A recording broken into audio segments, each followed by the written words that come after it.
So అమ్మ ఒకసారి ముందుకెళ్తే ఎన్టీఆర్ గారి జీవితంలోకి మీరు ఎంటర్ అయింది ఆయన జీవిత చరిత్ర రాద్దామని ఎంటర్ అయిన తర్వాత నుంచి మీ మధ్య ఆ పరిస్థితులు ఎలా ఏర్పడ్డాయి? అంటే పెళ్లి వరకు దారితీసిన పరిస్థితులు ఏంటి?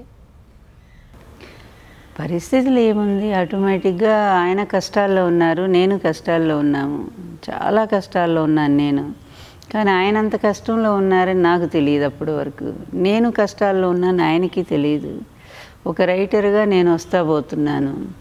అలాగే ఆయన జీవితానికి సంబంధించిన అనేక అంశాలు ఆయన నాకు చెప్తా ఉన్నారు, నేను నోట్స్ తీసుకుంటా ఉన్నాను. ఓ బుద్ధిమంతురాలైన స్టూడెంట్ లాగా. ఇంకా రాను రాను ఆయన అప్పటికే ఓడిపోయి ఉన్నారు, అందరూ రావటం మానేశారు పార్టీ వాళ్ళు. అదొక రకమైన, ఆమె భార్య చనిపోయి 12 ఏళ్ళు అయిపోయింది అప్పటికే. ఒక రకమైన ఒంటరితనంతో ఆయన చాలా బాధపడుతున్నారు. అందుకని నేను తిరిగి వెళ్ళేటప్పుడల్లా ఆ బాధ ఆయన ముఖంలో కనిపిస్తూ ఉండేది నాకు. చాలా ఏదో పోగొట్టుకుంటున్నట్టు, తల్లి వెళ్ళిపోతే బిడ్డ బాధపడతారే, అట్లాంటి ఫీలింగ్ రాను రాను నేను ఆయనలో చూశాను. నేను చూశాక పాపం ఆయన బాధ నుంచి బయటికి తీసుకురావాలి కదా మనం. ఒక దేవుళ్ళలాగా కొలుస్తాను నేను ఆయన్ని, స్వామి అని పిలుస్తాను. ఇంకా అది స్వామి ఎట్లా ఉంది, ఆరోగ్యం ఎలా ఉంది, మందులు వేసుకున్నారు, ఇలా అడగటం మొదలుపెట్టాను. కొంచెం చొరవ, ఎక్కువ కాదు. అన్నాక మందులు, అది ఆయనకు మందులు అంటే ఇష్టం ఉండదు. కానీ ఒక్కసారి షుగర్ బాగా హై వచ్చేసి పడిపోయారు నా ముందే, కోమాలోకి వెళ్ళే పరిస్థితి. ఆ టైంలో డాక్టర్స్ని పిలిపించి త్వరగా చేయటంతో బయటపడ్డారు. మరోసారి పెరాలిటిక్ స్ట్రోక్. ఇలాంటివన్నీ కూడా ఆయన తన మనసును బయట పెట్టారు. నాకు నువ్వు కావాలి, నీలాంటి మంచి మనిషి అయితే నేను సేద తీరుతాను, నన్ను పెళ్లి చేసుకుంటావని అడిగారు. అప్పుడు నేను నా సమస్యల్లో చాలా ఉన్నాను. నేను చిన్నబాబు, నాకు మా అమ్మ నాన్న నా మీద డిపెండ్ అయ్యి ఉన్నారు. లెక్చరర్గా ఉద్యోగం చేస్తున్నాను. నేను అలా వదిలేసి వస్తే వీళ్ళందరిని ఎవరు పోషిస్తారు? నా ముందు ముఖ్యంగా నా బిడ్డ, నాకు చాలా ఇష్టం నా కొడుకంటే. సరే, ఈ సమస్యలని నేను ఆయనకి చెప్పాను. చెప్పాక ఏం పర్వాలేదు, అన్నీ నేను చూసుకుంటాను, వచ్చేయమన్నారు. ఆయన నుంచి భరోసా వచ్చాకే నేను ఇంకా ఉద్యోగం రిజైన్ చేసి వచ్చి ఇక ఆయన సేవలో పూర్తిగా మునిగిపోయాను నేను. ఈ కుటుంబ సభ్యులలో కావచ్చు, చంద్రబాబు నాయుడు గారు కావచ్చు, సో వీళ్ళందరిలో ఈ అభద్రతా భావం మీ పట్ల కలగడానికి కారణం ఏంటి? నా పట్ల అభద్రతాభావం కాదు వాళ్ళకి. నేను అభద్రతాభావం అనేది రాంగ్ నేను అనుకోవటం. వాళ్ళ అంటే నేను లోపలే ఉండుంటే కుటుంబానికి అంత పెద్ద అబ్జెక్షన్ ఉండేది కాదేమో. ఎందుకంటే మా గవర్నమెంట్ వచ్చిన తర్వాత అందరూ వచ్చారు, ఫ్యామిలీ ఒకళ్ళిద్దరు తప్ప అందరం కలిసిపోయాం, బాగానే ఉన్నాము. ఎప్పుడైతే నాకు బాగా పేరు రావటం మొదలుపెట్టింది, ఈమె వల్లే ఆయన ఆరోగ్యం బాగైంది, ఈమె వల్లే పార్టీ మళ్ళీ గెలిచింది అని ఇక్కడ కాదు అసలు బయట దేశాల నుంచి కూడా ఎవ్వరు వచ్చినా ముందు లక్ష్మీపార్వతిని చూడాలనేవాళ్ళు. Women of the year award వచ్చింది. ఇలాంటివన్నీ రావటంతో సహజంగానే కొంత జలస్సు ఏర్పడింది. ఆ జలస్సు వల్ల చంద్రబాబు నాయుడు ఎట్లాగో కుట్ర చేయాలని బిఫోర్ ఎలక్షన్స్ నుంచి అతను రెడీగా ఉన్నాడు, ఎన్టీఆర్ని అసలు ముఖ్యమంత్రి కాకుండా చేయాలని రామోజీతో కలిసి. అందువల్ల ఇప్పుడు వీళ్ళకు కూడా ఏంటంటే ఈ జలస్తో వాళ్ళు అతనితో చేయగలిపారు, జరిగింది అది.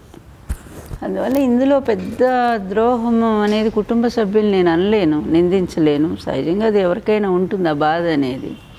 కనుక వాళ్ళ బాధ ఆ విధంగా చేసి, కానీ ఎవరికి అన్యాయం చేస్తున్నామో మర్చిపోయారు వాళ్ళు. కన్న తండ్రికే మేము అన్యాయం చేస్తున్నామనే విషయం మర్చిపోయి ఒక దుర్మార్గుడితో చేయగలిపారు.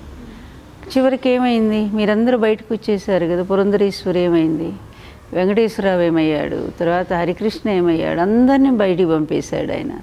తెలివిగా మొత్తం పార్టీని కబ్జా పెట్టేసుకున్నాడు. ఇక నందమూరి పోయింది, నారా అయిపోయింది. ఇది పరిస్థితి. అప్పుడు అర్థమైంది వాళ్ళకి, నేను అనుకోవటం అది జరిగింది. మీ పెళ్ళి జరగక ముందే మిమ్మల్ని అంటే రీసెంట్గా ఒక వేరే వాళ్ళ ఇంటర్వ్యూస్లో నుంచి వాళ్ళు చెప్పిన ప్రకారం నేను అడుగుతున్నాను. తిప్పరాజు రమేష్ బాబు గారని మీకు తెలిసే ఉంటారు, ఎన్టీఆర్ గారితో మంచి అనుబంధం ఉందని కూడా చెప్పడం జరిగింది. సో ఆయన చెప్పిన విధంగా పెళ్ళి కాకముందే, అంటే పెళ్ళి ఎప్పుడైతే చేసుకోవాలన్న ఆలోచన ఇంకా రాకముందే ఎన్టీఆర్ గారికి సో మిమ్మల్ని చంద్రబాబు నాయుడు గారు, బాలకృష్ణ గారు కావచ్చు అందరు కలిసి కిడ్నాప్ కొట్టడం జరిగిందని మిమ్మల్ని హరికృష్ణ గారు కావచ్చు, బాలకృష్ణ గారు కావచ్చు, చంద్రబాబు నాయుడు గారు కావచ్చు కొట్టడం జరిగిందని, మిమ్మల్ని కిడ్నాప్ చేసి మేడ్చల్లో పెట్టడం జరిగిందని, ఆ తర్వాత ఇంద్రారెడ్డి గారి సహాయంతో బయటకి రప్పించి అప్పుడు ఎన్టీఆర్ గారు ఇంకా పెళ్లి చేసుకోవాలని డిసైడ్ అయినట్టు చెప్పడం జరిగింది. ఆయన చెప్పిన దాంట్లో కొంత నిజం ఉంది, మిగిలినవన్నీ వ్యక్తులు మాత్రం అబద్ధాలు.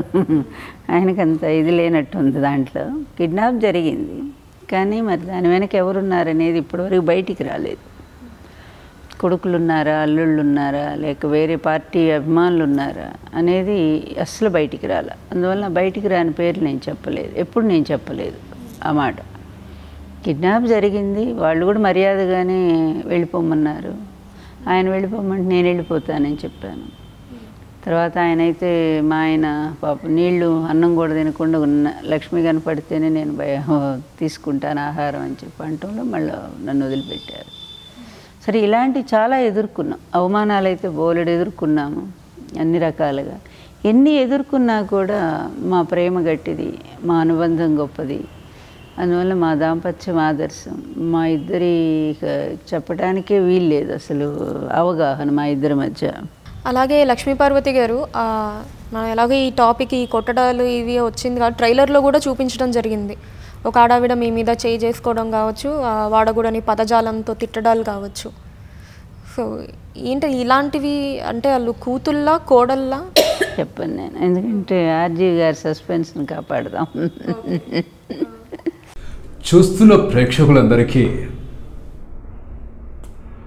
మీరంతా ఈ యూట్యూబ్ ఛానల్ ఫిల్మ్ జల్సాని సబ్స్క్రైబ్ చేసి లైక్ చేయండి, కామెంట్ చేయండి, అలాగే మీ ఫ్రెండ్స్ అందరికీ చెప్పండి. చూస్తున్నానండి film Jalsa. Hi, this is Srinivas Reddy. Please subscribe Film Jalsa. Hi, this is Sasha Chetri. Please subscribe to Film Jalsa for all latest Tollywood news.